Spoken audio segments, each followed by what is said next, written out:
안녕하세요. 네, 여러분 반갑습니다. 지난 1년 동안 논어를 20강좌를 했고, 이번에는 상반기에 장자를 10번 하기로 했습니다. 장자를 들으러 오신 분들에게는 죄송하지만, 사실은 지난 1년 동안 했던 그 논어 강좌야말로 정말 좋은 시간이었다. 그렇게 생각합니다. 제가 논어를 할 때 논어만 얘기하지 않죠. 장자 이야기 많이 했습니다. 장자엔 공자가 이제 자주 등장하죠. 그 공자 제자들도 등장하고요. 그리고 특히 이제 장자가 가난을 어떻게 보는지에 대한 글도 제가 따로 발췌해서 함께 읽은 적이 있습니다. 논어를 할 때 논어 이야기만큼이나 장자 이야기를 많이 했던 것 같은데요. 이번 장자 이야기는 어떨까요? 아마 여러분들 책을 조금 보시면 아시겠지만 장자를 해설하는데 장자보다 논어나 맹자, 다른 책 이야기가 더 많았을 겁니다. 아마 이번 장자 강의도 마찬가지가 될 것 같습니다. 그래서 오늘 이야기도 사실은 장자를 여러분들에게 소개를 하는 걸로 끝나는 것이 아니라 장자와 또 다른 책을 같이 비교하면서 장자가 어떤 사람인지 또 장자의 실력 내용이 어떤 점에서 특징이 있는지를 살펴보는 시간이 될 겁니다. 저는 지금까지 이제 수많은 동양 고전을 읽었는데요. 그 중에서 제게 가장 감명 깊었던 책은 장자가 아닙니다. 장자 읽겠다고 오셨는데 이게 뭐 김새는 소리일 수도 있겠습니다만 가장 감명 깊었던 책은 지난 1년 동안 했던 논어입니다. 그렇다고 서열이 있는 건 아닙니다. 제가 이런 말 할 때 굉장히 조심스러운데요. 언젠가 고전 중에서 제가 감명 깊게 읽은 책들을 소개를 했더니 그게 마치 그 고전의 서열인 것처럼 알려져서 굉장히 충격을 받은 적이 있습니다. 그런 건 아닙니다. 제가 읽었을 때 이제 어떤 점에서 감명이 깊었는가, 제 소감에 지나지 않으니까 여러분들이 잘 이해해 주시기 바랍니다. 가장 감명 깊었던 책은 지난 1년 동안 강의를 했더니 논어라는 책입니다.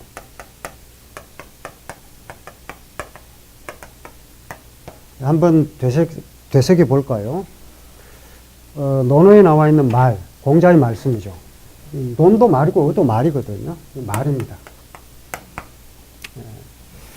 장자는요. 장자도 물론 말인데 장자는 말이 아니고 이야기입니다. 이야기와 말의 차이가 있죠.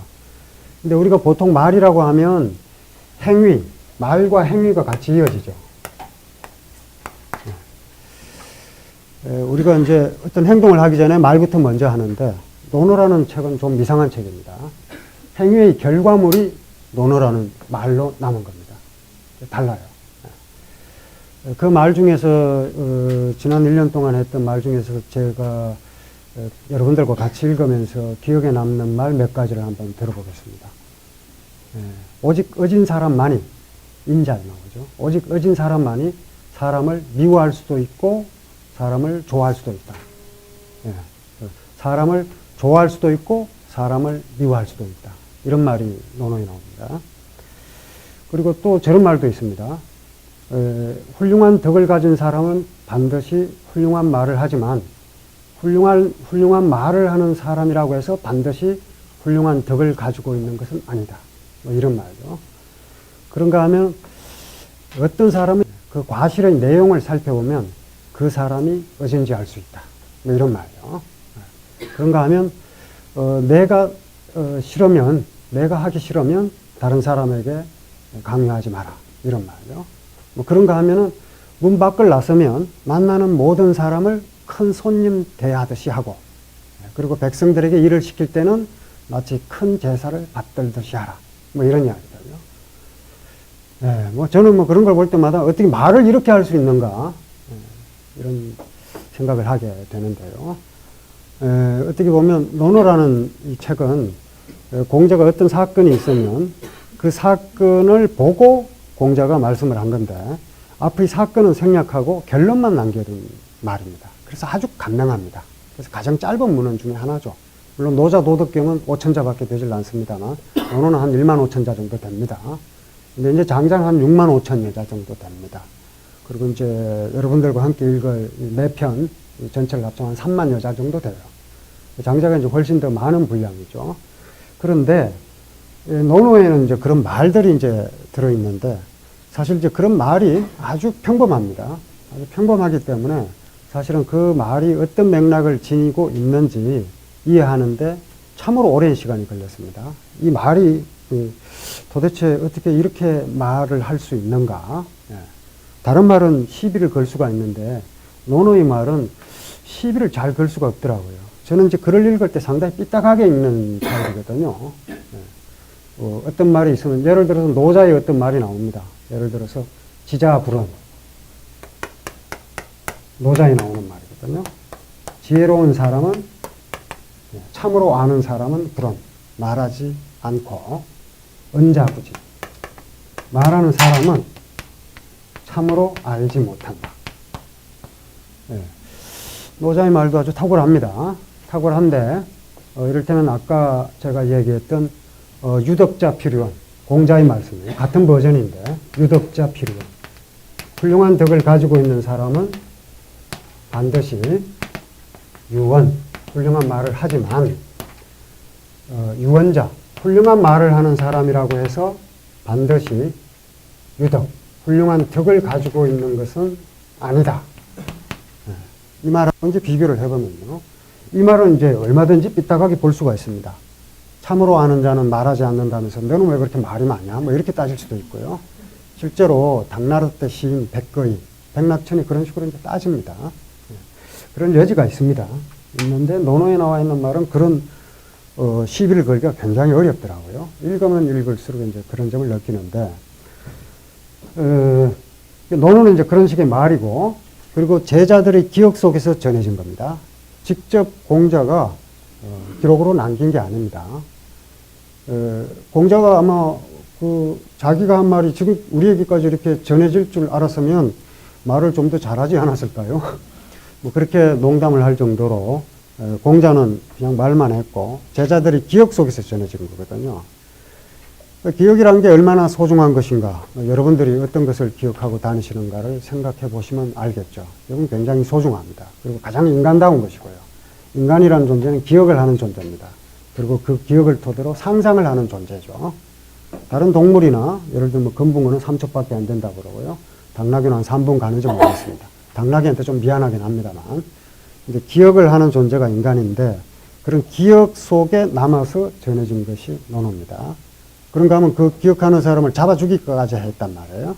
그럼에도 불구하고 전해진 거죠. 나중에 이제 죽간에 기록되고 목판에 기록되고 또 돌에 새기까지 해서 지금까지 전해진 게 논어라는 책입니다. 그에 비해서 장자는 좀 다릅니다. 장자는 말이 아니고 이야기입니다. 그리고 이걸 이제 우언이라고 그러죠. 우리말 보통 우리가 쓰는 말로 하면 이제 우화 이렇게 되는 거죠. 우화란 게 이제 이야기인 것이고요. 장자가 이제 지어낸 이야기인 거죠. 조금 이제 장자와 이 공자, 맹자 얘기를 아직 안 했는데요. 맹자 얘기도 조금 이따 하겠습니다. 그 공자나 맹자의 처지와 장자의 처지가 좀 다릅니다. 일단 공자는 이제 수많은 제자들이 있었죠. 뭐 공자 논어 첫 번째 문장, 두 번째 구절에 보면 유붕, 벗이, 자원방, 먼 곳에서 찾아오면 불영낙화, 또한 반갑지 않은가, 뭐 이런 구절이 있잖아요. 공자에겐 정말 많은 제자들이 찾아왔죠. 그래서 뭐 3,000명 정도가 되었다고 합니다. 근데 이제 그 3,000명이 누구인지 몰라요. 다만 이제 77명의 제자에 대한 기록은 사마천 중리제자 열전의 성과 이름, 행적까지 다 기록되어 있으니까 77명의 제자가 있었던 건 틀림이 없습니다. 근데 많았다는 뜻으로 그냥 3,000명이 있었다. 뭐 이렇게 얘기를 하는 거거든요. 근데 그 많은 제자들이 찾아왔고 그 제자들과 대화를 나눈 게 공자입니다. 그렇게 많은 제자들이 있었을 뿐만이 아니라 그 제자들의 계층도 참으로 다양했어요. 원래 이제 학이라고 하는 거는 고대의 태학을 가리킵니다. 거기는 전부 이제 귀족들만 들어가서 배울 수가 있었거든요. 거기서 이제 유계라고 하는 귀족들이 익혀야 할 전문 과목을 익혔죠. 비밀이야, 비전이었어요, 전부. 그랬는데 공자는 그 당시 최고의 유계에 관한 최고의 전문가였는데 그 보따리를 풀어버린 겁니다. 그러다 보니 공자 제자에는 그 귀족들도 있었고 뭐 계무자니 맹의자니 맹무백이니 이게 전부 귀족들이에요. 남궁과일 전부 귀족이에요. 그런가 하면 농부 출신 뭐 번지 같은 제자들도 있었고 또 천민 출신 중궁 같은 제자들도 다 와서 공자 밑에서 배웠거든요. 신분의 차별 없이 배웠던 거죠. 그렇게 수많은 제자들을 거느리고 있었고 그리고 공자는 노나라에서 뭐 쫓겨나다시피 제나라로 가지만 제나라에 가면 제나라 경공이 부릅니다. 임금이 부르는 거죠. 위나라에 가면 위나라 임금이 불러요. 초나라에 가면 초나라 왕을 만날 수 있습니다. 그런 사람이 공자인 거죠. 비록 천하를 주유하면서 뭐 석불가난이라고 해서 안전자리가 따뜻할 겨를이 없었다. 뭐 우리말로 궁둥이 따뜻해질 겨를이 없었지만 어떤 나라에 가든 그곳에서 최고의 권력자가 공자를 초빙해서 정치에 대해서 묻습니다. 그게 이제 공자의 처지였고요. 맹자도 마찬가지입니다. 맹자는 뭐 공자보다 더 했죠. 뭐 수많은 나라를 당당하게 돌아다니면서 하고 싶은 이야기 다 했던 사람이 맹자거든요.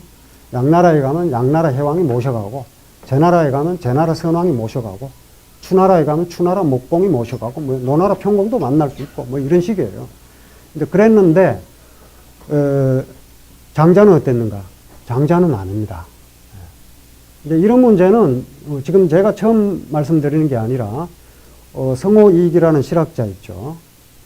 저 성호이익 같은 학자들이 맹자 질서나 또 성호사설 같은 데서 이미 한 얘기입니다. 그런가 하면은 또 뭐 오주연문 장전상고라는 책이 있는데 한국 고전 이야기죠 전부. 중국 고전은 그래도 여러분들이 많이 아시는데 한국 고전 이야기 하면은 또 잘 모르시는 분들이 많더라고요. 앞으로 한국 고전도 언젠간 해야 되겠습니다. 오주연문 장전상고도 역시 성호사설도 백과사전이고 오주연문 장전상고도 백과사전입니다. 오주연문 장전상고는 이규경이 지었는데 그건 이제 누굽니까? 이덕무의 아들이죠. 이덕무의 손자인가 그렇습니다. 손자인가 아들인가 그래요. 거기 보면 이제 그 맹자가 그런 식으로 활동했고 맹자와 장자의 관계에 대해서 질문을 던지는 내용 뭐 이런 것도 나옵니다. 그런가 하면 이제 다산정약용이 정조가 이제 그 질문을 던지면 그 책이라 그러죠. 맹자책 뭐 이런 게 있어요. 맹자에 대해서 정조가 맹자를 읽다가 의심스러운 대목이 나오면 이 책문을 지어서 신하들에게 내려요. 그럼 그게 이제 책이죠. 그리고 신하들이 이제 그 답안지를 적어내는 게 대책이에요. 맹자책이 이제 바로 그런 글인데, 정약용도 이제 이 맹자책이라는 글을 써서 맹자와 장자의 관계를 이야기한 대목이 있습니다. 근데 어쨌든 맹자는 그런 식으로 이제 당당하게 여러 나라를 돌아다니면서 군주들에게 하고 싶은 이야기를 다 한 사람이거든요. 어떻게 이렇게까지 이야기를 하고 무사할 수 있었을까 싶어요. 왜냐하면 그 당시에 그 전국시대라고 하는 거는 자고 나면 전쟁이 일어나는 시대였고, 뭐 사람 목숨 같은 건 거의 그 다른 짐승의 목숨보다도 더 하찮은 걸로 치부되었던 시기입니다. 특히 공자 당시는 노예민이 있었던 시대이기 때문에요. 그럼 노예민의 가치는 말값보다 더 쌌단 말이에요. 그런 시대에 어떻게 이렇게 하고 싶은 얘기를 그 나라 최고 권력자에게 마음껏 하면서도 무사할 수 있었는가. 예. 정말 대단하다 싶은 생각이 듭니다. 장자는 어땠을까요? 이제 오주연문 장전상고 같은 데 보면 저런 질문이 나와요. 오랜 학자들이 오랜 관심사죠. 예를 들어서 맹자도 읽고 장자도 읽었다 이거예요. 그랬는데 사마청 사기에 보면은 맹자와 장자가 동시대로 나옵니다.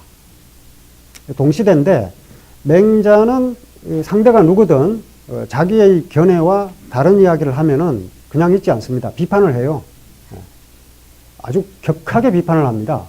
양주나 목적의 주장에 대해서는 이 금수의 이 논리라고 막 과격하게 비판을 해요. 그런데 맹자가 장자에 대해서 비판한 게 없습니다. 그런가 하면 장자도 온천하의 학술을 다 비판하는 사람이에요. 우리가 뭐 흔히 서양은 비판의 역사고 동양은 개성의 역사다 뭐 이런 건데 그런 식으로 얘기를 하잖아요. 근데 이제 그건 서양도 잘 못 본 거고 동양도 잘 못 본 겁니다. 서양도 개성의 역사가 있고 동양도 개성의 역사가 있습니다. 예를 들어 맹자는 양주나 목적의 주장을 격렬하게 비판했고요. 장자는 천하편에서 온 천하의 학술을 다 비판합니다. 순자는 비십이자 편에 보면요. 12명의 전문가들 다 비판해요. 거기에 자사, 맹자 다 있습니다. 공자와 자궁 빼고 다 비판해요. 비시비자 편에 보면요. 격렬한 비판의 역사가 있죠. 한나라 때 왕충은 공자까지 비판하고 맹자까지 풍자하고 그래요. 양명학의 주작을 어떻게 격렬하게 비판했는가. 청대 고정학자들은 양명학 주작 다 비판해요. 뭐 예를 들면 주자학은 순수 유학이 아니라 불교를 끌어들여서 유학을 오염시켰다 이런 식으로 비판하고요. 그런가 하면 양명학에 대해서는 이자는 이단을 그 유학으로 끌어들인 자가 아니라 유학을 끌고 이단으로 가버린 자다. 뭐 이런 식으로 또 격렬하게 비판하고 합니다. 그런 이제 비판의 역사 다 있죠. 이쪽 저쪽 다 있습니다. 어떤 점을 중심으로 철학사를 구성하느냐에 따라서 달라질 뿐이죠. 어쨌든 맹자는 그렇게 자신의 뭐 정치적 개념이나 이런 데서 이념에서 차이가 나면 참지 않고 끝내 비판을 하는 그런 정신의 소유자고 굉장히 투쟁적입니다. 상대를 가리지 않아요. 이를테면 맹자가 탕임금, 혁명의 군주죠. 그러니까 무왕, 역시 혁명의 군주입니다.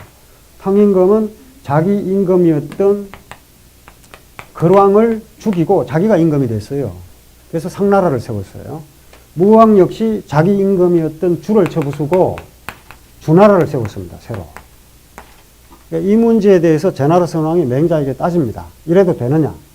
탕방걸, 탕임금은 걸왕을 쫓아냈고 무왕벌주, 무왕은 주왕을 쳐서 죽였다고 하는데 신시기군이 가와 신하로서 임금을 시해하는 것이 옳으냐 이런 식으로 따집니다. 왕이요. 그랬더니 맹자의 대답이 뭐냐면 제한놈 주를 죽였다는 얘기는 들었어도 임금 시했다는 이야기는 못 들었다. 뭐 이런 식으로 대답합니다. 예. 그러니까 이제 바로 대놓고 얘기를 하는 거죠. 상대가 누구든 상관하지 않습니다. 이렇게 이제 격렬하게 비판을 하는 굉장히 투쟁적인 유가철학자 맹자가 장자에 대해서는 비판이 없습니다. 예. 그런가 하면 또 장자가 온천하의 학술을 다 비판하는데 온천하의 학술을 다 비판합니다. 묵가도 비판하고 유가도 비판하고 합니다. 근데 맹자에 대해서는 동시대에 살았는데 맹자에 대해서는 비판하는 내용이 없거든요. 그래서 이제 그 두 책을 다 읽어본 사람은 당연히 의심을 품을 수밖에 없죠. 왜 그랬을까? 이 남 얘기 좋아하는 두 사람이 왜 서로에 대해서는 이야기하지 않았을까? 그 질문은 던진 지가 아주 오래된 역사를 갖고 있습니다. 거기에 대한 이제 해석들도 또 다양히 있습니다.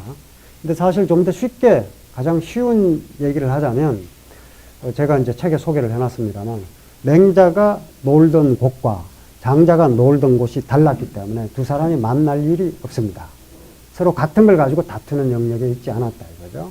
그래서 제 표현이 맹자는 천하에 있었고 장자는 강호에 있었다. 근데 두 가지가 이제 같은 공간이죠, 사실. 천하. 하늘 아래죠. 예. 그런가 하면 강과 호수. 같은 공간입니다. 같은 시공간 속에 살았어요. 하지만 이 천하라고 하는 것은 지천하를 뜻하는 거죠. 예. 천하를 다스린다. 이 말에서 알 수 있듯이 천하라고 하는 것은 질서의 세계입니다. 예. 그런가 하면 강호라고 하는 것은 상망강호라고 장자에 나오는데요. 강과 호수에서 서로 잊어버리고 지내는 것. 물고기들처럼. 같은 시공간이지만 장자는 자유를 추구한 사람이고 맹자는 왕도를 추구한 사람입니다. 왕도는 천하를 다스리는 거죠. 영역이 달라요. 그러니까 서로 만날 일이 없다. 서로 부딪힐 일이 없는 거죠. 이게 이제 쉬운 설명 중에 하나입니다. 그런가 하면 좀 더 정교하게 설명을 하자면 이 당시에는 이렇게 서로 만날 일이 없으면 이 두 사람의 저술이 어떻게든 맹자에 대해서는 두 가지 견해가 있어요. 논어 같은 경우에는 공자가 직접 짓지 않은 게 확실합니다. 제자들이 전부 자활 선생님께서 이렇게 말씀하셨다. 자기 기억을 되살려서 전수를 했다가 제자의 제자대에 가서 기록된 거거든요. 확실합니다. 공자가 논어를 읽어본 적이 없다는 건 확실해요. 그런가 하면 이제 맹자나 순자에 나오는 공자왈로 되어 있는 인용이 현재 논어에 전해지지 않는 게 상당수 있습니다. 그걸로 봐서 공자가 말한 내용들은 훨씬 더 많았겠죠. 논어에 나온 말보다 훨씬 더 많았겠죠. 그 중에서 이제 지금 우리에게 전해진 건 극히 일부라고 보시면 됩니다. 맹자에는 이제 훨씬 많은 내용의 공자왈, 공자가 인용한 공자의 말씀을 인용한 게 있는데, 맹자가 보았던 논어는 아마 이렇게 책으로 만들어진 논어라는 물질로 된 책이 아니라 기억에서 전수된 것일 가능성이 많습니다. 왜냐하면 이제 맹자는 자사계열의 학자거든요. 자사에게 직접 배우지는 않았습니다만 자사의 문인에게서 배웠다. 자사가 누구냐? 공자의 손자입니다. 그러니까 거기서 이제 전수받은 게 있겠죠. 순자는 책을 본 게 확실합니다. 순자는 자기 책의 시작편을 권하편으로 시작했어요. 논어의 시작편이 하기편이잖아요. 학문을 권장한다는 뜻으로 권하편 이렇게 지은 거죠. 순자. 그리고 논어의 마지막 편이 요활편, 요임금이 말씀하셨다 이렇게 시작하는데, 순자는 요문편, 요임금이 물었다는 말로 편으로 끝납니다. 현재 전해지는 우리와 거의 비슷한 논어를 순자가 바설이라고 봅니다. 그러니까 맹자는 직접 전수받은 흔적이 역력한 그런 철학자고, 순자는 문헌으로 학문적으로 접근해 간 경향이 많습니다.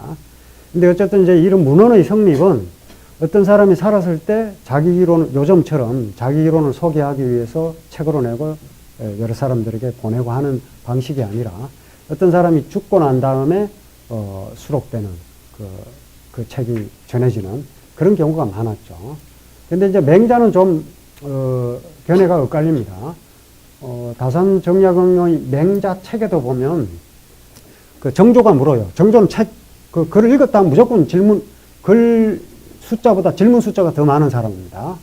예, 시경 시 300개를 읽고 나서는 질문 800개를 만들어가지고 정약응한테 주거든요. 그러면 열흘 내에 대답해라. 20일을 줍니다. 20일을. 20일을 줄 테니까 이 질문 800개에 다 답변을 해라.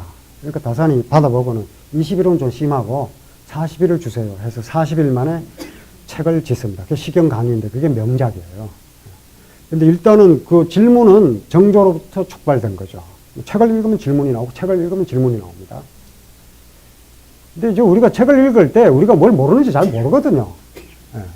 뭘 모르는지 의심이 생기지 않으면 책을 읽은 게 아닙니다, 사실은. 모른다는 사실을 알아야 되는데, 우리는 모른다는 사실을 잘 모르죠.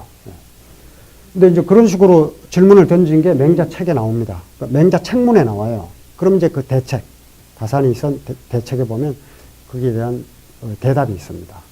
그러니까 정조의 질문 중에 하나가, 맹자라는 책은 공자의 논어처럼 맹자가 세상을 떠난 뒤 제자들이 엮은 것이냐, 아니면은 맹자가 직접 편찬에 참여했느냐, 이렇게 물어요. 다산이 이제 두 가지로 나눠서 이야기를 합니다. 어떤 사람은 맹자 사후에 맹자의 제자들이 맹자의 말씀을 정리했다고도 하고, 그 근거가 있습니다. 예를 들어서 노나라 평공 같은 사람이 나오는데, 평공 이런 건 시호거든요. 시호가 나왔다고 하는 건 그 사람이 죽었다는 뜻입니다. 노나라 평공은 명자보다 더 오래 살았던 사람이거든요.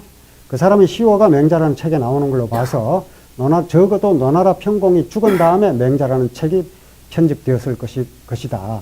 따라서 맹자가 세상을 떠난 뒤에 맹자가 엮어진 거다. 이런 추정을 내 겁니다. 그런 주황들이 또 근거가 몇 가지 있습니다. 그런데 다산의 견해는 맹자를 직접 읽어보면 도저히 본인이 직접 쓰지 않으면, 도저히 본인이 직접 자기 견해를 쓰지 않으면 전달되기 어려울 만큼 생생한 글들이 많거든요. 그래서 그런 걸 보고 또 맹자가 직접 저술을 했다고 하는 그런 견해를 제시합니다. 두 가지 다 가능합니다. 어쨌든 어떤 사람이 그 분야에서 어떤 탁월한 업적을 가지고 있다 하더라도 그게 다른 사람에게 저술로 남아서 다른 사람에게 전파되려면 상당한 시간이 걸리죠. 장자도 그렇고 맹자도 마찬가지입니다. 그래서 각 영역에서 굉장히 그 탁월한 족적을 남겼다 하더라도 두 사람이 막상 어떤 책이나 또 전해지는 말을 가지고 상대방을 평가하고 비판할 기회를 동시대에 살면 오히려 그럴 기회를 가지지 못하는 거죠. 그러니까 오히려 역설적으로 두 사람이 서로에 대해서 비판하지 않은 걸로 봐서 두 사람이 동시대에 살았다는 게 확실한 겁니다. 네. 미묘하죠. 네. 그 당시 이제 책을 만들어내는 게 얼마나 그 오랜 시간이 걸리고 또 물질적으로도 많은 게 투자가 되어야 하는지를 염두에 둔다면 이런 추정도 가능한 겁니다. 근데 어쨌든 이제 그렇게 서로 이야기를 하질 않는데, 장자에서 육아의 입장을 비판하고 있는 맥락이 있고, 맹자에서도 양주나 목적의 입장을 비판한 맥락이 있습니다. 근데 양주는 또 도가계열로 분류되는 사상이니까, 서로 뭐 아주 비판을 한 것은 아니고, 비판의 흔적은 조금 있다고 봐도 큰 상관이 없습니다.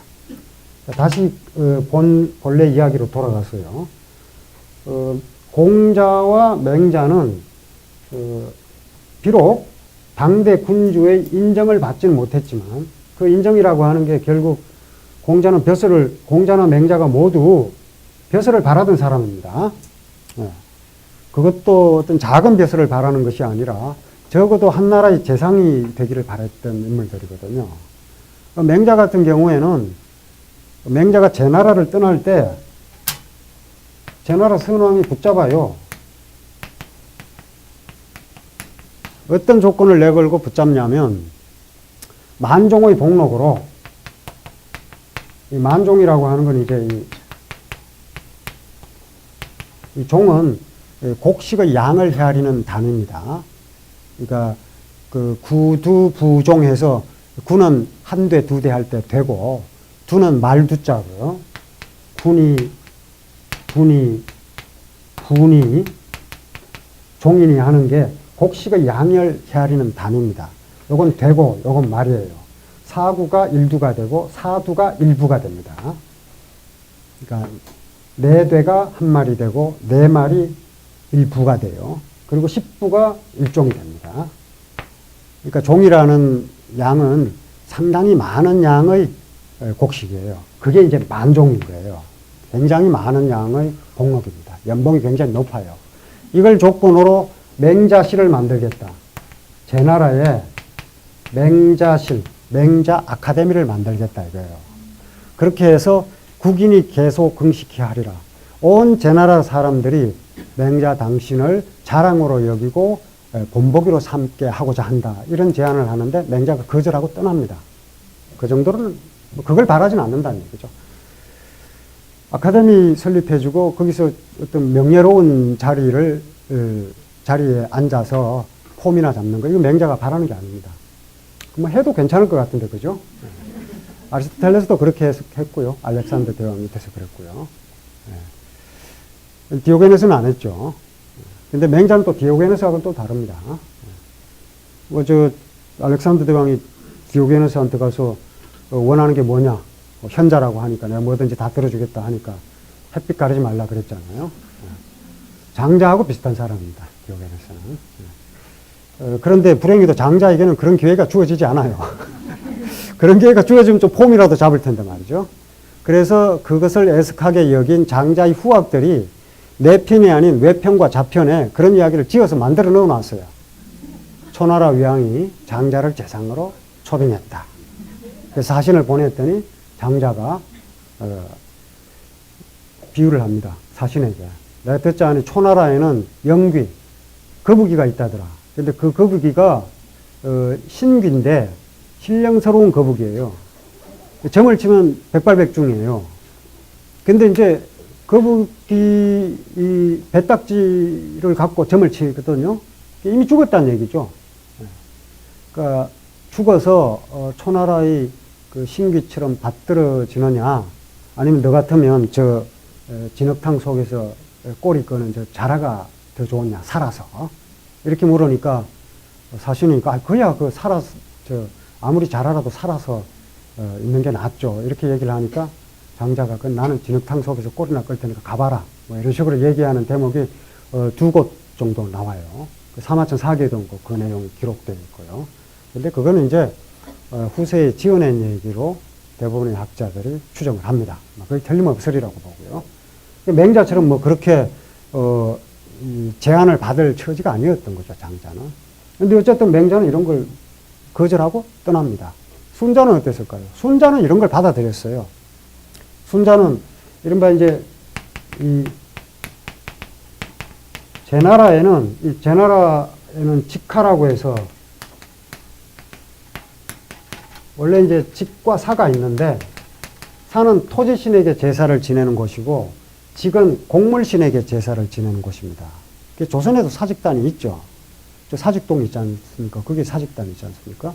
그게 이제 네모난 모양으로 뭐 천원 지방의 개념에 맞춰서 그렇게 쓴 거죠. 그러니까 그 사직 부근에 국가의 중요 시설이죠. 중요 시설 부근에 학궁을 만들어 놓고 천하의 학자들을 초빙했는데 그 학자들의 우두머리가 이게 제주로 읽지 않고요. 이건요. 죄주로 읽습니다. 네.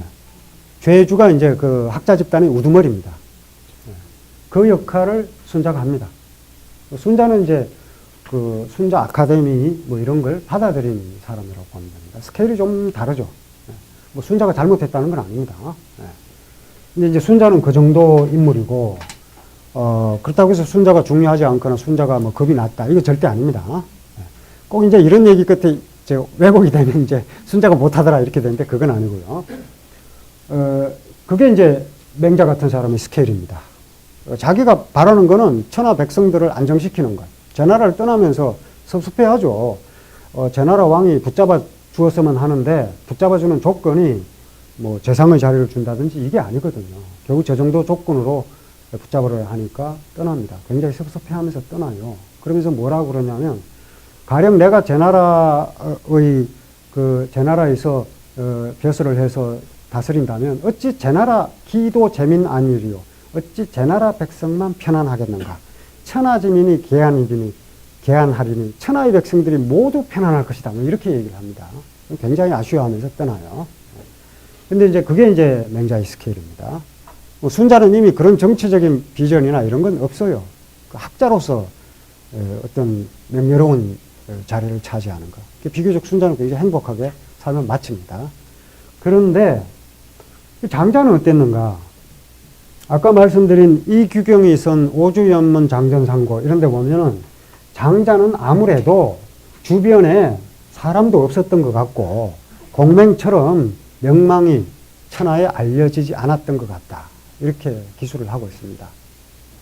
사실 그건 제가 늘 하던 말인데 읽어보니 이미 있더라고요. 이게 재미있습니다. 어떤 생각을 했는데 제가 지금까지 굉장히 독창적이다 하고 생각을 했는데 그 책을 적게 읽어서 그런 거고요. 읽어보니까 정조가 얘기했고 이규경이 얘기했고 이덕무가 얘기했고 박지원이 얘기했고 너무 많더라고요. 앞으로 읽으면 읽을수록 이제 계속 나오겠죠. 이런 얘기입니다. 장자는 좀 어려운 책입니다. 문자도 어려워요. 표현도 아주 다채롭습니다. 일단 글자가 어렵고요. 내용이 길고요. 맹자는 아주 논리정연하죠. 논리정연하고 쉽습니다. 문장이 길긴 하지만요. 근데 장자는 논리정연하지 않은 건 아닙니다만 그 논리가 상당히 어렵습니다. 이해하기가 상당히 어려워요. 어떤 경우에는 거의 같은 고민을 해본 사람에게만 의미 있는 그런 주장들이 나오거든요. 그리고 굉장히 힘든 친구예요. 친구라면. 왜냐하면 어떤 상대가 좀 문제가 되는 발언을 했을 때 그냥 넘어가는 법이 별로 없습니다. 네. 질문하면 대답도 잘 안 해줘요. 우화 속에 나와 있는 표현이지만 질문을 한다고 해서 대답을 넣는 게 아니라 질문을 했는데 모른다고 얘기를 합니다. 모른다고 이야기한 것을 듣고 기뻐할 줄 알아야 됩니다. 장자 스타일이 그래요. 네. 하나하나 다 따지거든요. 하나하나 다 따지고 기본적으로 존재의 문제에서부터 구체적인 삶까지 다 다루는 게 장자의 영역입니다. 굉장히 폭이 넓은 사상가입니다. 그래서 보면은 장자가 그렇게 재미있는, 지금 우리가 볼 때 너무나 재미있고 무릎을 칠 만큼의 탐복하지 않을 수 없는 그런 재미있는 이야기를 많이 하는데도 장자 주변에 친구는 거의 없었던 것 같습니다. 그것은 장자의 유일한 친구로 추정되는 혜시라는, 혜시가 장자를 두고 이렇게 얘기합니다. 중소동거야. 자네 곁에 있던 대부분의 사람들이 다 같이 함께 떠나버린다. 다 떠나버린다. 이렇게 표현합니다. 이게 정확한 거겠죠. 혜시가 장자의 가장 절친한 친구자, 거의 유일한 친구였거든요. 그러니까 소요유편부터 장자 천하편 끝날 때까지 계속 등장하는 게 혜시입니다. 장자가 결혼을 했는지 아내가 있었는지, 자식이 있었는지, 제자가 있었는지 알 수가 없습니다. 외편, 자편에 가면 결혼을 해서 아내가 있었다고 나와요. 그래서 아내가 죽었는데 노래를 불렀다, 뭐 이렇게 되어 있죠. 혜시가 가서 이 사람은 슬퍼하지 않는 것으로 충분하지. 뭐 그렇게 좋다고 노래까지 뭐 하냐? 너무 심하지 않느냐? 뭐 이래요. 그래서 장자가 하는 얘기가 내가 처음엔 슬퍼했지? 근데 가만히 생각을 해보니까 본래 내 아내가 이 세상에 있질 않아서 뭐 이렇게 됩니다. 내 아내라는 존재가 없었고 본래는 기만 있었다. 그리고 가만히 생각해보면 기도 없었다. 본래 무였다. 아내는 지금 무의 세계로 다시 돌아가는데 내가 뭐 때문에 슬퍼하는가? 뭐 이런 식으로 얘기를 합니다. 이게 쉽게 받아들일 수 있는 게 아니거든요. 우리 존재의 근거가 사라져버리는 겁니다. 우리의 존재 이유가 뭐냐? 장자에게 물으면 존재 이유가 없습니다. 존재 이유가 없어요. 아침 햇살을 보니까 참 생명이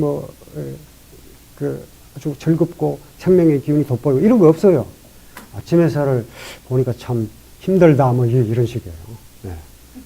오히려 역겹다 이럴 수도 있는 게 장자입니다. 그러니까 삶과 죽음을 하나로 받아들인다고 하는 게 결코 쉬운 내용이 아니거든요. 근데 어떤 이야기를 할 때 야, 해가 떠오른다 뭐 이렇게 얘기하면 장자가 아마 해가 언제 떠올라 이럴 거예요.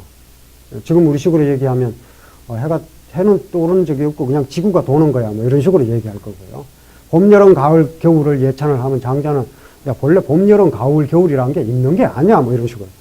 봄, 여름, 가을, 겨울이라는 게 있는 겁니까 사실? 그냥 날씨가 추웠다 더웠다 하는 거죠. 네. 뭐 이런 식으로 이제 얘기를 할 것이기 때문에 같이 있다 보면 다 사람들이 다 떠나죠.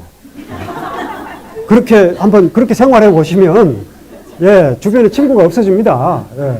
그렇게 하는 친구들 보면은, 친구 없지? 그러면, 예, 없어요. 이렇게 되거든요. 장자가 그런 스타일입니다. 그러니까 장자를 통해서 우리가 어떤 삶 속에서 희망을 갖고 이게 쉽지를 않아요. 쉽지를 않습니다. 예. 보통은 장자가 어떤 현실의 제가 이 책 제목이 혼돈의 시대의 장자를 읽지만 중입니다. 혼돈의 시대는 굉장히 안 좋은 시대고 장자를 읽으면 그 혼돈이 질서정연하게 정리가 되겠거니 아닙니다. 장자는 오히려 혼돈 상태가 이상적인 상태예요. 그 혼돈 상태가 본래 어떤 감각도 없고 어떤 욕심도 없는 천진의 상태거든요. 그런데 인간이 그 혼돈 상태를 질서정연하게 만들려고 하면서 혼돈이 죽어버리는 이야기로 장자 4편이 끝나거든요. 이거 비극이죠. 장자는 이제 그런 비극을 막기 위해서 이야기를 했는데 실패로 돌아간 겁니다.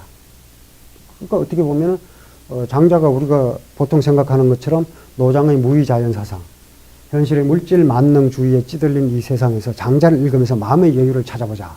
이렇게 생각했다면 아닐 수도 있는 겁니다. 네. 아니 이제 그런 방식의 장자 읽기도 상당히 중요한 비중을 차지하고 있긴 해요. 네. 우리가 붕세의 비상을 바라보면서 어떤 자유를 꿈꾸는 것 가능합니다. 그런데 장자에 따르면 그 붕세의 비상은 실패로 돌아가요. 실패로 돌아갑니다. 그러니까 어떻게 보면은 섣부르게 장자를 통해서 어떤 마음의 위안을 얻으려고 한다든지 해서는 장자로부터 멀어지는 결과가 될 겁니다. 쉽지 않습니다. 그리고 왜 이제 이런 식이 되었느냐? 장자가 살았던 시대가 전쟁과 폭력의 시대죠. 맹자와 동시대니까 맹자를 갖고 얘기를 해보면 이렇게 되어 있습니다. 맹자 시대에 맹자에 여러 차례 나와요. 이거 저 맹자 할 때마다 인용을 하는데 포유비육 지배자의 푸죽간입니다. 푸죽간에 살찐 고기가 가득해요. 그런가 하면 마국간 이 마국간에 살찐 말이 가득해요.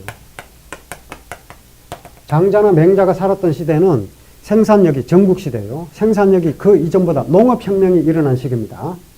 수차를 개발했고 그러니까 기존의 불모지도 농사를 지을 수 있는 옥토로 바뀝니다. 그리고 우경을 시작했고 소를 이용해서 농사를 짓게 된 거죠. 원래 인간은 이제 동물을 착취하면서 먹고 살았잖아요.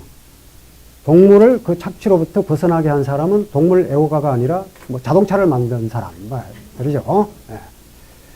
원래는 이제 동물을 착취했는데 그 이전에는 인간을 착취하면서 살았죠. 네. 그걸 해방시킨 사람은 인간을 사랑한 사람이 아니라 동물을 가축화시켰던 사람들입니다. 소를 이용해서 농사를 짓고 그렇죠. 그전에 이제 뭐 노예민을 이용해서 농사 짓고 했는데 뭐 생산이 아주 시원찮죠. 그런 식의 이제 혁명적인 농업 생산력이 혁명적으로 정진된 시대입니다. 그 시대에 살았으니까 이렇게 살찐 말, 살찐 고기가 가득 찹니다. 누구에게? 지배자의 푸주간과 지배자의 마구간에 이게 가득 차는 거예요. 생산력은 엄청나게 정진됐는데 그 당시 사람들이 그럼 잘 먹고 잘 살았느냐? 아닙니다. 그 당시 사람들 중에서 권력자들이 잘 먹고 잘 살게 되고 그 외에 많은 사람들은 전쟁에 희생되고 오히려 그전보다 생존하기 더 힘들어졌죠. 그러니까 인류의 역사 속에서 생산력이 갑자기 정진된 시기, 예를 들어 산업혁명 시기, 뭐 이랬을 때 그 그늘을 보면은 가공할 정도거든요. 아연할 정도입니다. 그러니까 그런 시대입니다. 그리고 이제 이렇게 푸죽간에 살찐 고기가 가득하고 마구간에 살찐 말이 가득한데 민유기색. 백성들에게는 굶주린 기색이 역력하고 야유아표라. 들판에는 아표, 굶어 죽었다는 뜻입니다. 굶어 죽은 시체가 널려있다. 이렇게 되는 거죠. 생산성은 더 늘어났고 지배자의 창고는 가득 차 있는데 백성들은 굶주리고 굶어 죽은 시체가 널려있는 겁니다. 뭐 맹자 시대만 이랬던 것이 아니라 미국 같은 경우도 뭐 존 스타인백의 그 분노의 포도 보면 그렇잖아요. 오렌지 농사가 풍년이 들었는데 아이들이 각기병에 걸려 죽고 뭐 이러잖아요. 한쪽에서는 돼지를 땅에 파묻고 한쪽에서는 굶어 죽고 뭐 이러죠. 왜? 생산력이 많이 늘어났지만 그 생산력이 골고루 분배가 되지 못하기 때문에 그런 거죠. 왜 그렇게 됐을까요? 가진 자가 더 가지려고 하니까 그렇게 되는 겁니다. 그런 시대예요. 맹자가 이렇게 묘사한 만큼 장자가 살았던 시대는 바로 이런 시대였던 거죠. 이런 시대입니다. 생존하기 힘든 시대입니다. 오히려 뭐 공자나 맹자처럼 그런 제자들도 많고 천하의 그 명성이 알려져 있는 상태라면 지배자들의 우대 속에서 생존할 수 있었을지 몰라도 장자는 이름 없는 사람이에요. 주변의 권력자라고는 자기 친구 혜시입니다. 근데 이 혜시가 원래 위나라 재상이었어요. 위나라는 강대국입니다. 서쪽에 진나라가 있고 진나라와 상대하는, 진나라가 결국 천하를 통일하잖아요. 진나라가 천하를 통일한 것은 무슨 도덕적으로 정당한 이유가 있어서가 아니라 힘이 셌기 때문이죠. 강대국이죠. 강한 군사력을 갖고 있었고 뭐 그렇게 탁월한 무슨 장군이 있었거나 하지 않습니다. 진나라는. 진나라는 이익을 추구하는데 가장 빼어난 재능을 갖고 있었던 상황이나 이사 이런 법가 사상가들이 배출된 나라가 아니라 이 위나라 출신이었고 이사가 조나라 출신이었고 뭐 이랬는데 다 이사가 조나라 출신이었던가 이게 헷갈리네요. 이사와 상황이 모두 이 진나라에 가죠. 그래서 그 힘으로 천하를 차지하는 거거든요. 인류 역사에서 승자가 된 나라들이 도덕적으로 정당해서 승자가 됐던가 한번 조사를 한번 해보세요. 아편 전쟁, 영국이 정당해서 뭐 이겼습니까? 가장 부도덕한 전쟁이었죠. 그로 인해서 서양이 동양을 지배한 역사가 있죠. 뭐 정당성 이거하고는 상관이 없죠. 힘이 강했으니까. 근데 이제 이 위나라가 바로 그 진나라와 대항하던 그런 나라였거든요. 거기서 재상했던 게 혜시입니다. 혜시인데 혜시는 이 당시에 뭐 공선용이나 뭐 이런 사람들은 전부 진나라 위주로 정책을 펼치려고 했어요. 근데 혜시는 강대국 진나라에 저항하는 방식의 정책을 추진합니다. 그러니까 분위기 파악 못하는 지식인 이렇게 된 거죠. 그래서 쫓겨납니다. 쓸모없는 지식인 이렇게 된 거예요. 이 혜시가 주장한 그 유명한 명제가 백마비마론이에요. 백마비마론은 흰말은 말이 아니다. 백마는 비마, 말이 아니다. 흰말은 말이 아니다. 이게 무슨 뜻이냐면 흰말이라고 했을 때 희다고 하는 게 내포죠. 이 내포가 들어가면 들어갈수록 희고 붉은 말 뭐 이런 식으로 내포가 자꾸 많아지면 많아질수록 외연이 줄어들죠. 이게 논리학 용어인데요. 그러니까 쉽게 얘기하면 말하면은 외연이 검은 말, 흰 말, 작은 말, 큰 말 다 포함되죠. 근데 흰 말 하면은 검은 말, 푸른 말 이건 다 배제가 되고 오직 흰 말만 남는 거죠. 이게 다르다는 얘기입니다. 같지 않다는 얘기예요. 이 얘기는 무슨 뜻이냐면 진나라가 이야기하는 천하와 위나라가 이야기하는 천하가 다르다는 얘기입니다. 위나라는 위나라의 독자 노선을 추구하는 거죠. 위나라가 이야기할 때 천하라고 하는 것은 천하가 각자 제 나라는 제 나라대로, 진나라는 진나라대로, 위나라는 위나라대로 존속되는 겁니다. 진나라가 천하 하면 천하 통일이에요, 그냥. 둘이 다르다는 거죠. 이런 식으로 주장을 하니까 분위기 못 파악한다. 그래서 쫓겨나요. 그래서 이 위나라를 위해서 도움이 안 되는 쓸모없는 지식입니다. 이렇게 쫓겨났는데 쓸모없다고 낙인이 찍혔던 혜시가 장자를 보고 뭐라 그러냐면 쓸모없다 그래요. 정말 쓸모없는 게 장자인 거죠. 그러니까 그나마 하나 있는 주변의 권력자인 혜시가 이 모양인 거예요. 그러니까 장자는 공자나 맹자와는 처지가 완전히 다르죠. 게다가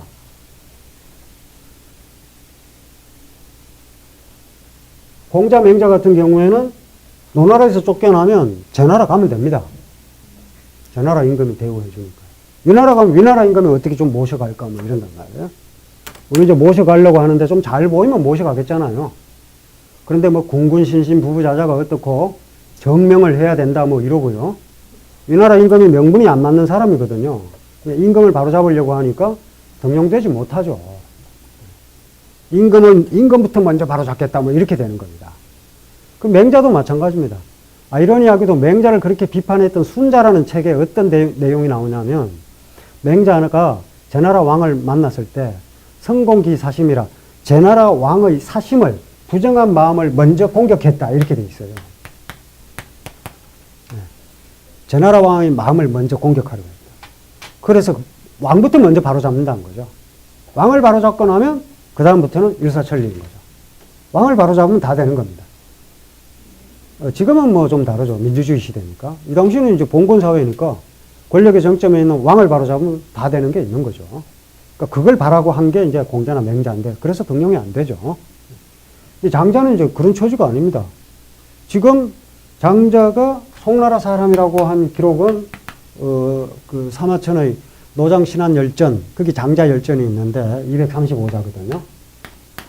거기 보면 송나라 대부였다 이렇게 되어 있습니다. 송나라 대부는 송나라 몽땅의 칠원이다 이렇게 되어 있죠. 동산직이다 이렇게. 송나라 대부라고 한 건 묵자고요. 그런가 하면 이 방고의 한서에는 위나라 사람으로 되어 있습니다. 그런가 하면 당나라 때 한유는 장자 이기 황당지사로 명호초라. 장자는 그 황당한 말을 갖고 장자 이야기 황당합니다. 첩다 펼치면 황당합니다. 북측바다에 물고기가 있다. 뭐 이렇게 시작해요. 뜬금없이. 근데 그 이름이 곤이다. 뭐 여기까지 좋은데 곤지대 부지기 기천리하라. 곤의 크기는 몇 천리인지 알지 못한다. 뭐 이러면서 황당해요. 벌써. 근데 그게 또 그냥 물고기로 있는 게 아니라 화의 위조, 변해서 새가 돼요. 그런데 그 붕이라는 새의 등이 붕집에 부지기 기천리하라. 붕이라는 새 등의 넓이가 몇 천리인지 알지 못하다. 또 뭐 이래요. 그러다가 이게 이제 물을 박차고 하늘로 솟구쳐 오르는데 한번 물을 박차면 그 물이 3천리를 튀깁니다. 그리고 이제 이 부요, 회오리 바람을 타고 9만리를 올라가요. 그리고 남쪽으로 날아갑니다. 뭐 이런 식의 아주 황당한 이야기들이 나와요. 처음에 읽어보시면 황당합니다, 진짜. 근데 이제 장자는 황당하다 그러면, 그래, 맞아. 내 말이, 내 이야기가 원래 황당해. 황당을 아주 좋은 뜻으로 씁니다. 우리 황당, 당황, 뭐 이거 안 좋은 뜻이잖아요. 근데 바로 그 황당한 말로, 황당한 말로 초나라에서 울었다. 초나라에서, 울어댔다. 울었다는 얘기는 문장으로 세상 사람들이 알려졌다. 뭐 이런 뜻입니다. 원래 이제 한유가 이 명이라는 글자를 쓸 때 명은 뭐 하늘도 울고 땅도 울어요. 뭐 수지무송이려되 본래 이 물이란 건 소리가 없는데 무엇인가 물을 가로막게 되면 물이 소리를 내게 되고 또 나무 숫자 써서 나무란 건 본래 소리가 없는 것인데 풍요지명이라 바람이 흔들어대면 운다. 이게 사물의 울음이고요. 그리고 사람이 울어대는 건 이 문장입니다. 문장. 문장으로 울어댄다. 장자는 그 황당한 문장으로 초나라에서 이름을 떨쳤다. 뭐 이렇게 되는 거죠. 근데 송나라 사람이라고 그러고, 위나라 사람이라고 그러고, 초나라 사람이라고 그러고, 어느 쪽이 맞느냐? 다 맞습니다. 왜냐하면, 장자의 출신국은 이렇게 다 다르게 기록이 되어 있지만, 장자가 살았던 곳은 몽이라는 거예요. 이건 다 일치합니다. 몽이라는 곳에 살았다. 근데 이 당시 몽이라는 곳이 어떤 곳이냐면, 송나라, 위나라, 초나라의 접경 지역입니다. 국경 지역이에요. 그래서 어느 시대는 송나라가 지배하고, 어느 시대에는 위나라가 지배하고, 어느 시대는 초나라가 지배합니다. 근데 자세히 따져보면요, 위나라가 이 몽을 지배했던 시대는 장자가 죽은 뒤입니다. 근데 어쨌건 간에 그 세 나라가 각축을 벌이던 곳이죠. 예, 여기서 살려면 어떻게 살아야 될까요?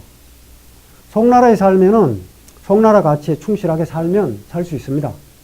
뭐 이렇게 뭐 나라를 짊어지고 가는 사람이 아니면 보통 서민들은요, 그러니까 송나라에 태어나면 송나라 만세하고 살면 되죠. 예, 우리가 뭐 그렇게 살고 있지 않습니까? 사실 대한민국 만세 그러는데 우리가 뭐 여러 나라 놓고 너 어디 나라 태어날래? 이렇게 선택해서 온 게 아니잖아요. 그냥 태어나다 보니 이 나라에 태어난 거잖아요. 예. 그리고 혹시 선택해서 태어나신 분이 있으면 제가 말을 좀 바꿔야 되겠죠. 우연히 태어난 거죠. 그 대한민국 만세하고 살 수밖에 없습니다. 예. 그렇게 살 수밖에 없죠.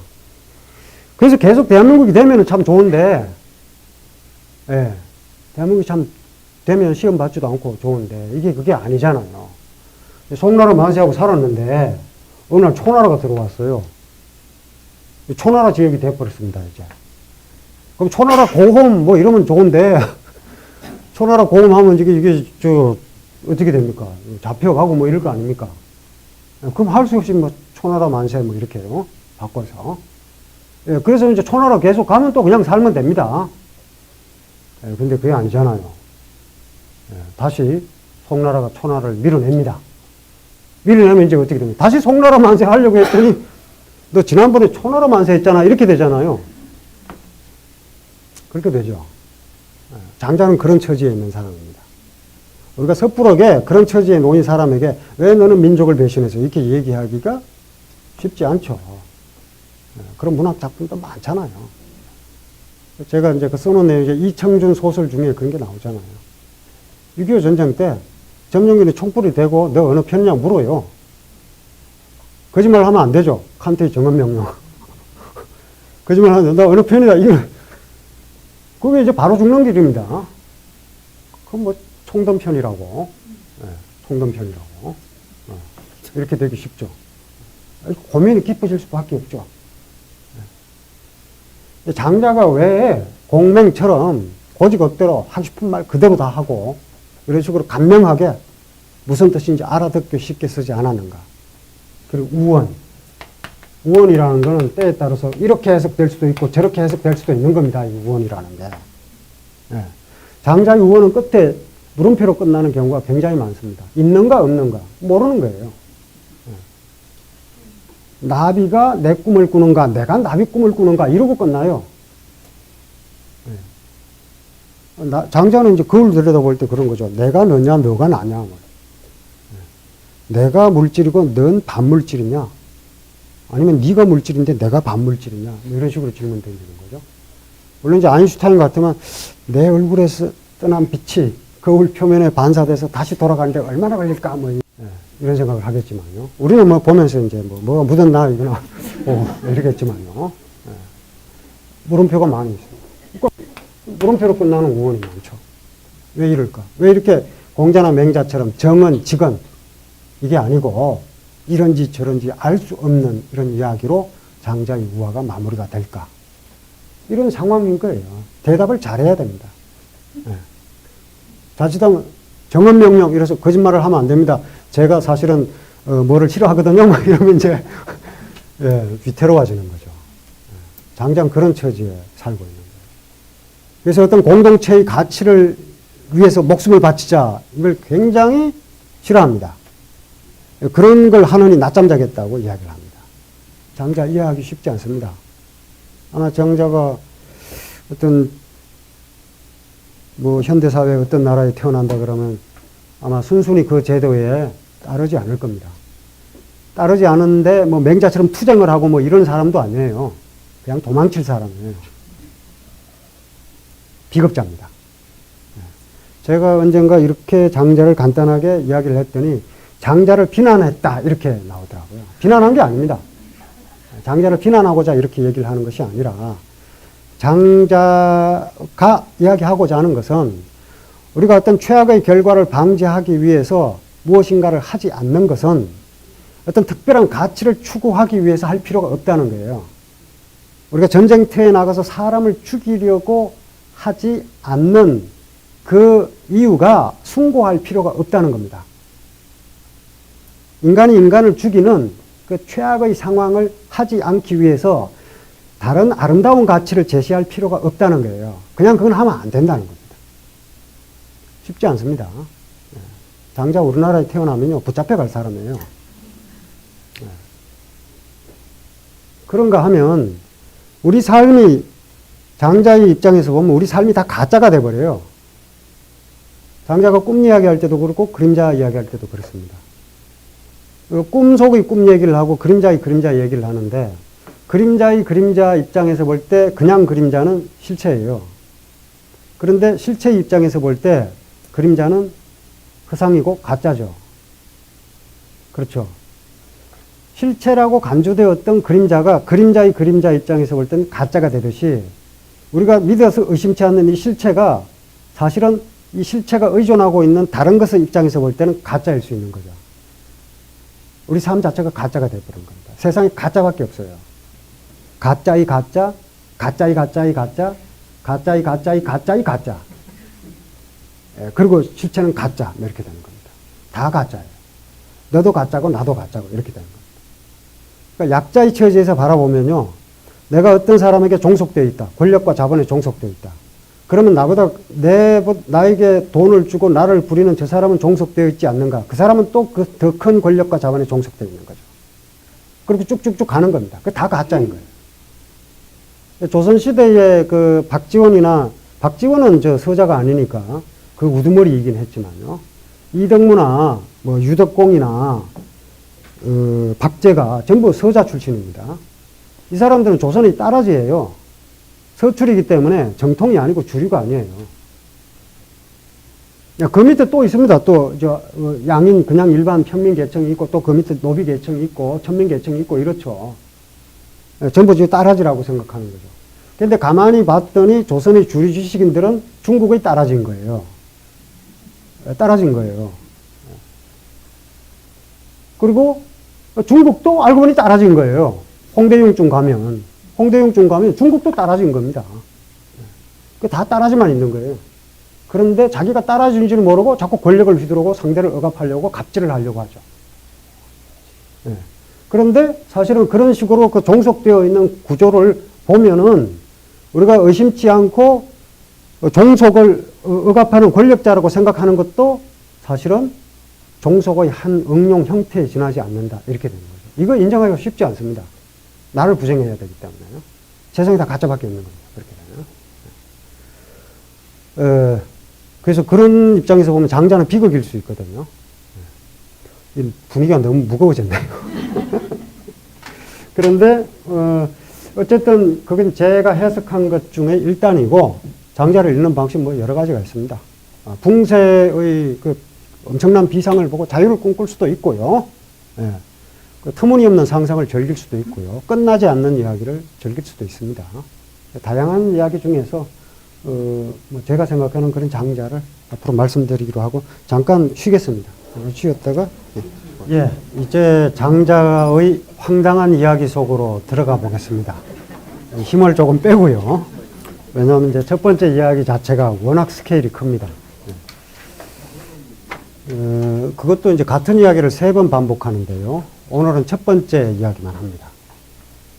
장자를 펼치면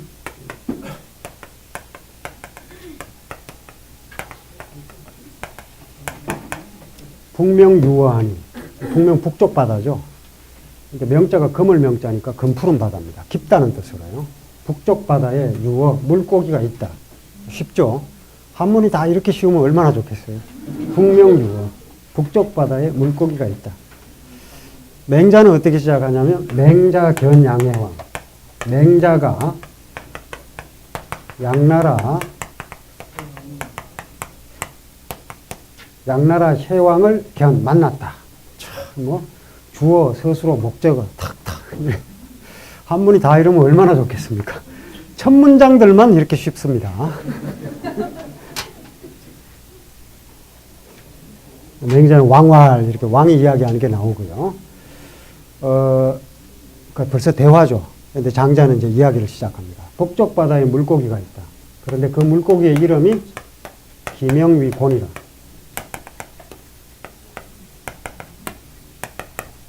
그 물고기의 이름이 위곤, 곤이다. 곤이 물고기 이름인 거예요. 그런데 본래 이 곤이라는 글자는 어자, 물고기 새끼예요. 또는 물고기 알입니다. 가장 작은 사물을 가리키는 말입니다. 네. 원래 이제 이 곤이라는 글자를 아는 사람은 북쪽 바다에 물고기가 있어. 근데 그 이름이 곤이야. 그 곤은 가장 작은 물고기 이름이거든요. 작은 피레미 이런 걸 생각을 하겠죠. 눈에도 잘 띄지 않나. 그런데 확 뒤집어집니다. 곤지대, 곤이라는 물고기의 크기가 부지기 기천리하라.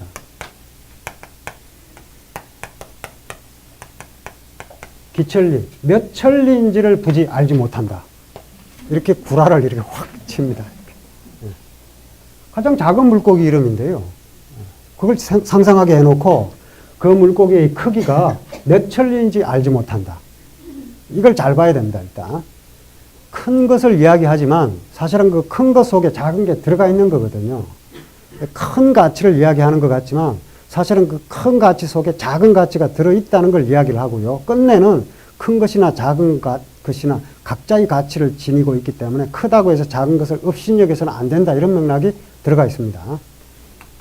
근데 어쨌든 이 곤이라는 물고기의 크기가 몇 천리인지 알지 못한다.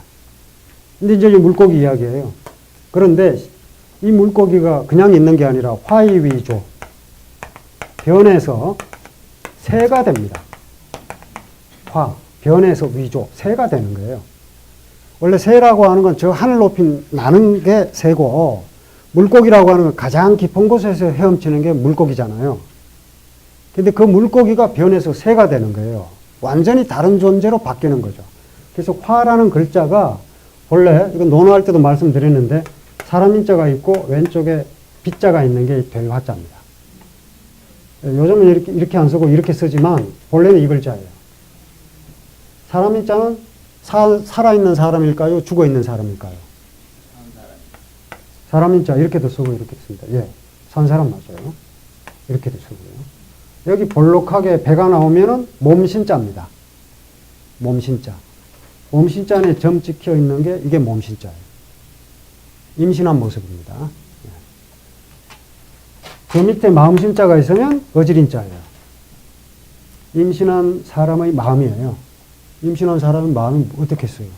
자기 안에 있는 생명을 사랑하는 마음이 가득 찬 상태. 그게 인인 거죠. 생명을 사랑하는 마음이 가득한 상태. 그게 인입니다. 화는 살아있는 사람인데 비는 뭐냐면 이 살아있는 사람이 거꾸러진 거예요. 살아있는 사람이 180도로 거꾸러지면 우리가 거꾸러졌다 그러죠. 죽은 거죠. 그래서 이렇게 쓰면 종자가 됩니다. 나란히 걸어간다는 뜻이 돼요. 요즘은 이렇게 쓰지만 따를 종자. 살아있는 사람끼리 사귀는 것, 그게 종입니다. 종류. 살아있는 사람끼리 같이 노는 것, 이게 종류, 교육 이런 뜻입니다. 그런데 종하면 이렇게 살아있는 사람이 나란히 걸어가는 모습이에요. 그러면 이렇게 죽은 사람이 나란히 누워있으면요. 순장입니다. 죽은 거예요. 순장, 비라고 하는 것도 사랑입니다. 그런데 아주 끔찍한 사랑이죠. 하지만 어쨌든 이건 또 다른 이야기고 화라는 글자 자체가 살아있는 사람이 죽은 것으로 바뀌는 것. 변화라고 하는 게 뭐냐? 자기 소멸을 전제로 하는 거예요.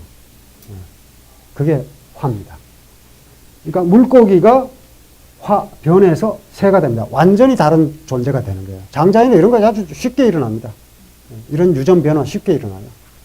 심지어 어떤 사람이 죽어서 그 사람의 팔뚝은 생쥐의 간이 되고 뭐 오른쪽 팔뚝은 탄환이 되고 이런 식으로 자유자재로 바뀝니다. 뭐 상상이 가능한가요? 화이위조. 변해서 물고기가 됩니다. 근데 이런 식으로 이제 물고기가 새가 되고 이런 맥락은 전국시대에 널리 유포된 관념이었던 것 같습니다. 왜냐하면 비슷한 시기에 형성된 저서가 중용이 있고 주역이 있거든요. 중용에 보면 연비여천, 어야구연 이런 게 나오죠. 연은 이제 솔개. 솔개는 날아서 날비자요. 여기 려는 도달한다 이러다. 솔개는 날아서 하늘 끝까지 다다르고 어야구연이라. 물고기는 뛰논다. 어디에서? 깊은 연못에서 뛰논다. 같이 이야기를 하거든요. 저 하늘 끝에서 날아다니는 그 솔개와 매와 저 깊은 물 속에서 헤엄치는 물고기가 그 이치는 같다. 뭐 이게 이제 중용의 이야기입니다. 그 이치는 같다. 중용의 이야기고, 주역에는 보면은 6개의 효로 구성된 건괴가 제일 먼저 나오죠. 주나라 역은 그렇습니다. 은나라 역은 6개의 음효로 구성된 게 맨 먼저 나오는데요. 주역은 이게 제일 먼저 나와요. 이게 하나하나가 용입니다. 맨 밑에 있는 건 잠용입니다. 물 속에 잠겨 있는 용이에요. 네. 그리고 이 5번째 용은 비룡이에요.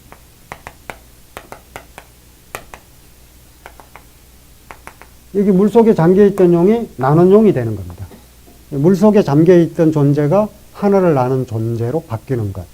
이게 이제 전국시대에 일반화되어 있던 관념인 거죠.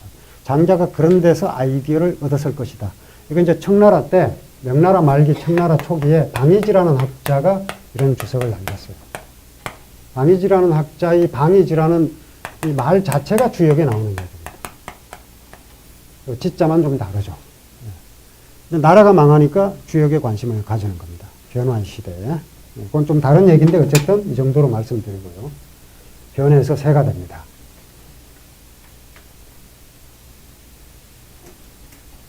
그 다음에 새 이야기가 시작되겠죠. 시조야. 이 새가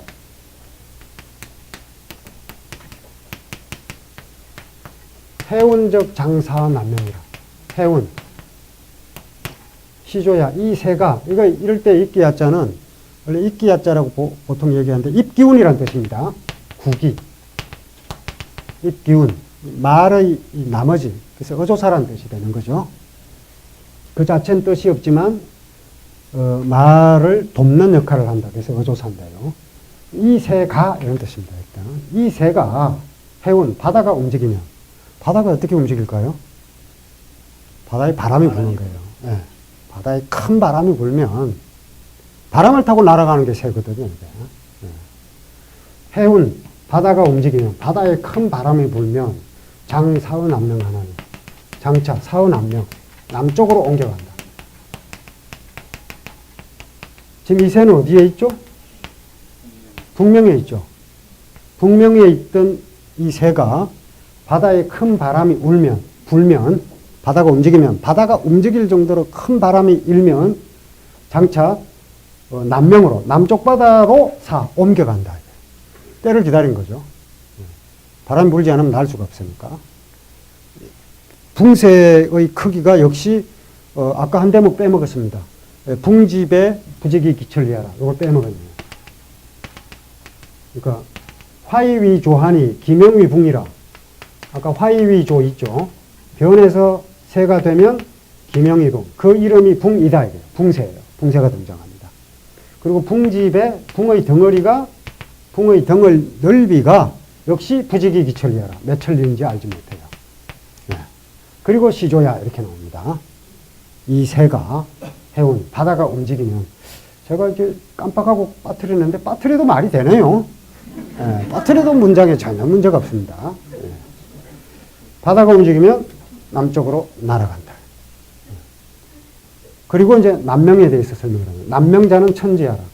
남명이라고 하는 것은 천지, 하늘의 못이다. 지상의 연못이 아닌 거예요. 하늘의 못이다. 남명이 하늘의 못이면 북명도 하늘의 못이겠죠. 천지에서 천지로 날아가는 겁니다. 이 새가. 북명이라는 공간은 어마어마한 공간이죠. 가공의 시공간입니다만 남명으로 날아간다. 이렇게 붕새가 거대한 붕새의 거대한 비상으로 이야기를 꺼낸 다음에 그 다음에 장자가 어떤 얘기를 하냐면 야마야 진해야. 야마라는 말을 쓰고요. 야마라는 것과 그리고 진해.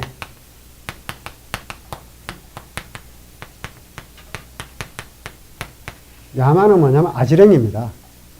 왜 야마라고 썼냐면 들판을 달리는 말 뭐 이런 뜻인데 봄날에 아지랭이가 일렁거리는 모습이 마치 말이 들판을 달려가는 것처럼 보인다. 눈에 잘 보이지도 않는 미세한 존재죠. 아지랭이라고 하는 건 손으로 잡을 수도 없죠. 진해는 먼지와 티끌입니다. 먼지와 티끌처럼 아주 작은 것들. 지금 앞에는 이제 뭐 엄청난 비상을 하는 붕새예요.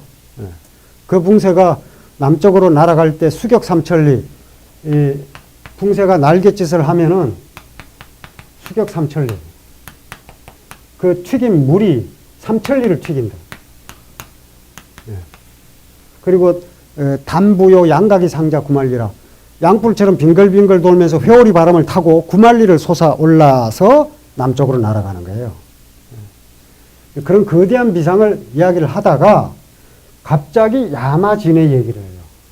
들판을 달리는 아지랭이. 봄날 들판에 일렁이는 아지랭이. 그리고 진해. 눈에 잘 보이지도 않는 먼지, 티끌.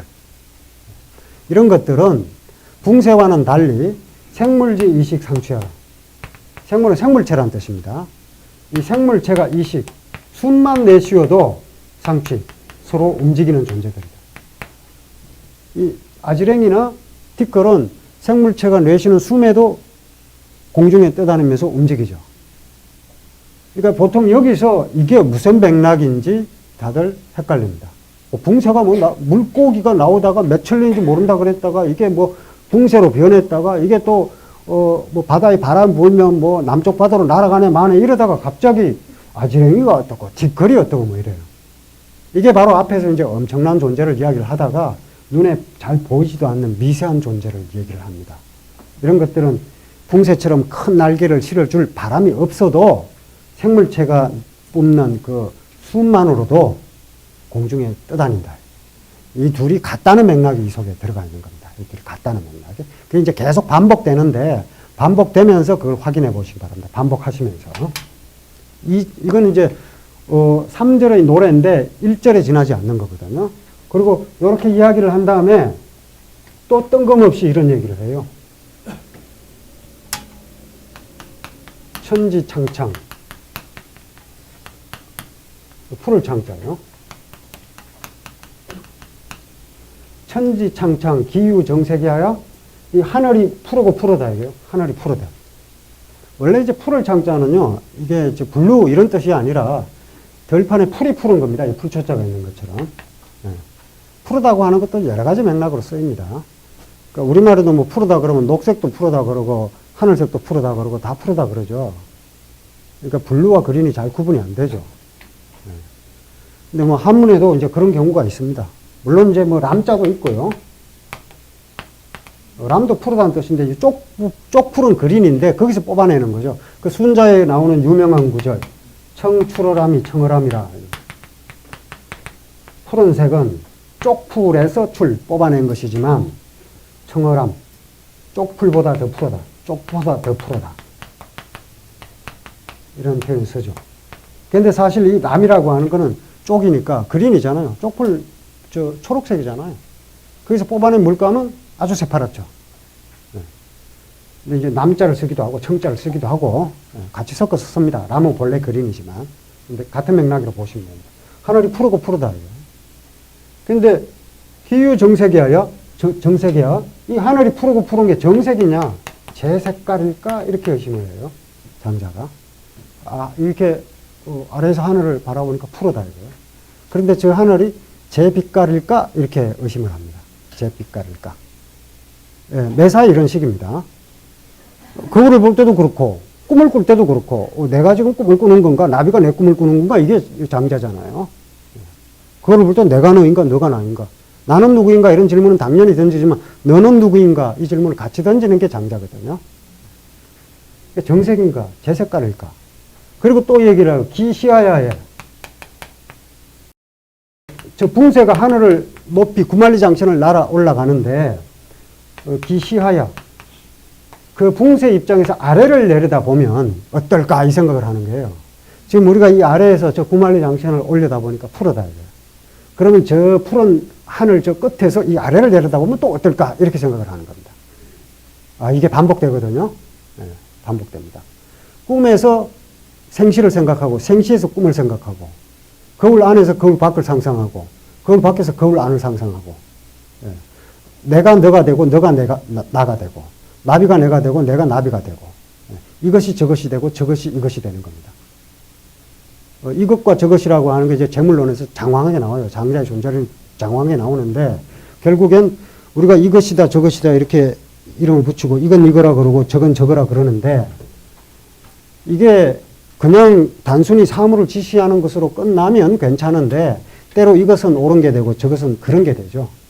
피아를 구분해야 된다. 전쟁터에서. 뭐 이러잖아요. 그 피는 적이고 아는 우리 편이 되잖아요. 그래도 됩니까? 이쪽 입장에서 보면 이게 이거고 저게 저거지만 저쪽 입장에서 보면 저게 이거고 이게 저거죠. 근데 목숨 걸고 싸워요. 죽이자고. 이 말씀드리기 곤란한데 이 나라 어떤 신성한 무덤에 묻혀있는 사람이나 저 나라 어떤 신성한 무덤에 묻혀있는 사람이나 같은 사람 아닐까요? 그런데 서로 죽이고 싸우죠. 장자 입장에서 볼 때는 이상하다는 겁니다. 그게. 그러니까 늘 이런 식입니다. 장자 전편의 우화에 이런 식의 대상과 주체 이런 식으로 나눠서 주체는 대상을 규정하고 억압하고 갑질을 하고 뭐 이런 존재고 객체 그 대상은 갑질을 당하고 억압당하는 그런 존재인가 이 질문을 던지는 거죠. 그 모든 걸 해체시켜버리는 게 뭐냐? 도다 이거예요.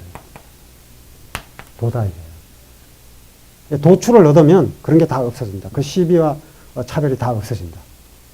문제는 그럼 도를 그러면 어떻게 아느냐? 도는 배울 수 있는 것도 아니고 받을 수 있는 것도 아니고 알 수 없는 겁니다. 제가 너무 미리 기미를 누설한 것 같네요. 하늘이 푸르고 푸른 것이 제 색깔일까? 이런 의심 던지는 거예요. 이게 사실은 하늘이니까 푸른 거죠. 하늘이니까 푸른 거고 그 의심이라고는 세상에 바보 같은 의심인 겁니다. 사과가 왜 땅으로 떨어져? 이 질문도 아주 바보 같은 질문이죠. 뭐 뉴턴이 그러지는 않았다고 합니다만 뉴턴의 인력 개념을 잘 설명해주는 예화죠, 그게. 조선시대 홍대영도 같은 얘기를 합니다. 홍대영은 더 재밌어요. 의사문답에 보면 시롱과 허자가 대화를 하는데 너의 발은 땅으로 떨어지려고 하는데 너의 머리는 하늘로 솟구치지 않는 이유가 무엇이냐? 웃기잖아요. 왜 안 솟구치죠? 왜 내 발은 땅으로 떨어지는데 내 머리는 하늘로 솟구치지 않는가? 왜 내 가슴은 남쪽으로 튀어나가지 않고 내 등은 북쪽으로 튀어나가지 않고 내 왼 다리는 동쪽으로 오른쪽 다리는 서쪽으로 뛰어가지 않는가? 상하의 힘만 작용하고 있고 동서남북의 힘은 작용하고 있지 않기 때문이다. 이게 중력 개념이잖아요. 그 중력 개념을 뉴턴처럼 뭐 계산을 해서 입증한 것은 아니지만 같은 발상에서 나온 겁니다. 이런 의심을 하는 거죠. 우리가 가치의 문제에서도 이런 식의 질문을 얼마든지 던질 수 있다. 그게 장자입니다. 푸른 하늘 색깔을 두고 얘기한 것 같지만 가치의 문제에 있어서도 우리가 아래에서 위를 보면 푸르고 푸르지만 저 푸른 하늘 위에서 보면 아래를 볼 때도 또한 그 또한 역작입니다. 또한 약시 적이의라. 문법이 좀 달라요. 그 또한 그 위에서 아래를 내려다보면 또한 이와 같을 뿐이다. 적이는 원래 논어식으로 하면 이의 마리얼 이자가 적이의. 제가 쓸 때 간혹 오류가 생깁니다. 급하게 쓰다 보면. 그땐 책 그 교정을 보느라고 아주 눈이 빠지는 줄 알았습니다. 정말 그 심리를 기울여서 봤는데 오자가 안 나야 될 텐데. 원전요, 원전. 그 바깥의 부분은 뭐 교정 놓친 부분이 있을지 몰라도 원문은 절대 놓치지 않기 위해서 제가 봤거든요. 그래도 생기긴 하더라면서도 하여튼 오자가 있으면 저한테 알려주십시오. 수정을 해야 되니까. 여기 이제 논어식으로는 이의 이런 식의 문법인데 장자식은 즉이의 말열이자와 면적자가 같습니다. 문법 설명이라서 뭐 중요한 건 아니고요. 또한 이와 같을 따릅니다. 우리가 이 지상의 세계에서 저 하늘을 바라볼 때 바라보는 관점이나 저 하늘 구말 위에서 아래를 바라보는 관점이나 같을 것이다. 장자가 이렇게 얘기를 합니다. 그러니까 이런 방식이 장자의 의화에 반복적으로 나타납니다. 그리고 그 반복적으로 나타난다는 것을 장자가 존재론을 통해서 입증을 하고요. 있다, 없다 이런 문제를 갖고요. 있는 것과 없는 것을 갖고 얘기하고요. 아까 말씀드린 것처럼 이것과 저것을 가지고 얘기하고 때로는 권력과 그 하수인 그리고 그 하수인의 억압을 당하는 일반인 이런 식의 그 계급 구조 속에서 상호 종속된 관계를 드러냅니다. 그리고 결국에는 그걸 뒤집어 버려요. 뒤집어 버리면서 자유를 추구하는 게 장자입니다. 성공했는가? 장자는 성공한 것 같지는 않습니다. 결론을 보면 혼돈이 죽어버리거든요. 하지만 그렇다고 해서 가치가 없는가? 아니죠. 그럼에도 불구하고 꿋꿋하게 살아가는 게 장자거든요. 이건 조금 맥락은 다릅니다만, 철학자들은 존재와 무라는 주제를 갖고 평생 가져갑니다. 뭐, 결론이 없죠. 존재와 무. 샤르트르도 그렇잖아요. 하이데거도 그렇고, 있는 것과 없는 것, 이 주제를 갖고 평생 가져갑니다. 아인슈타인 같은 물리학자는 시간과 공간이라는 주제를 갖고 평생 가져가죠. 시간과 공간이라는 주제를 갖고요. 그런데, 과학은 정답이라기보다는 그 제한된 조건 속에서는 해결 방법이 있죠. 가설도 있고요. 그래서 뭐 뉴턴 역학이 있고 아인슈타인의 상대성 이론이 나오면서 뉴턴 역학이 깨지고 그 시공간이 절대적인 게 뉴턴이고 시공간이 절대적이지 않다는 게 아인슈타인의 상대성 이론에 의해서 입증이 되죠. 아직 그 일반 상대성 이론은 깨진 적이 없고요. 그게 일반 상대성 이론이 발표된 지가 완성된 지가 꼭 100년이 되는 해더라고요. 올해가. 1915년에 완성이 됐고 16년에 발표가 됩니다. 특수 상대성 이론은 1905년에 발표가 됐더라고요. 어쨌든 그 주제를 평생 가져간 거고요. 이상한 사람이죠. 뭐 그런 주제를. 존재가 뭐라는 주제를 갖고 끝내 가져갑니다. 그 결과가 성공적이냐, 뭐 샤르트르는 성공했고 하이데거는 성공했느냐 장담할 수 없습니다. 샤르트르 소설 중에 구토라는 소설 있잖아요. 구토가 이제 주인공 록강땡이 계속 구토를 합니다. 구역질을 해요.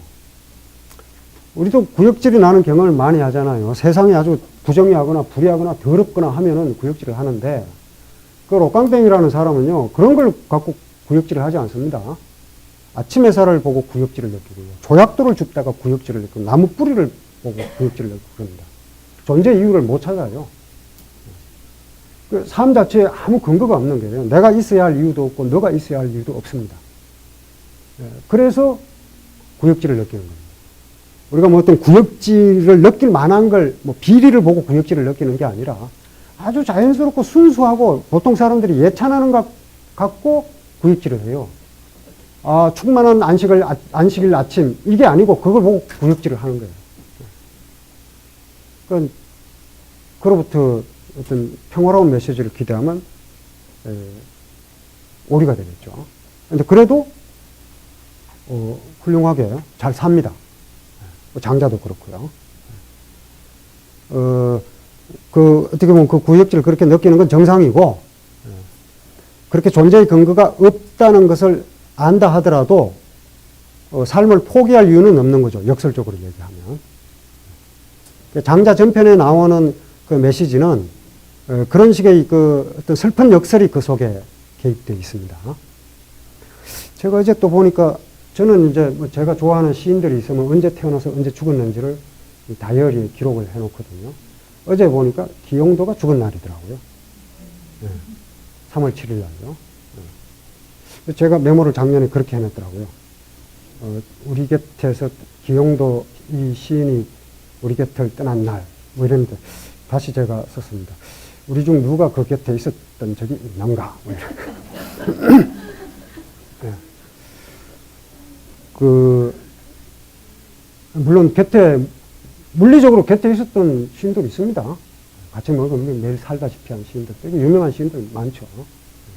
우리가 그런 적이 있었던가. 예, 시가 그렇잖아요.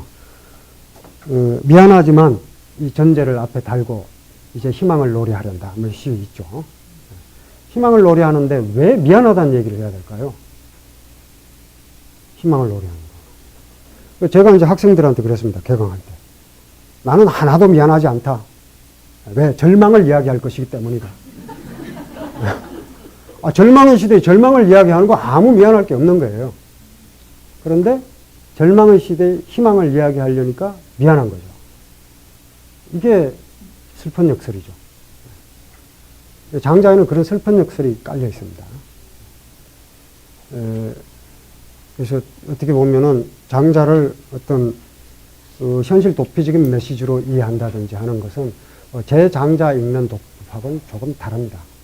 그리고 사실 이런 이야기는 이 책에도 들어있지 않습니다. 책이 좀 안 팔릴 것 같기도 하고요.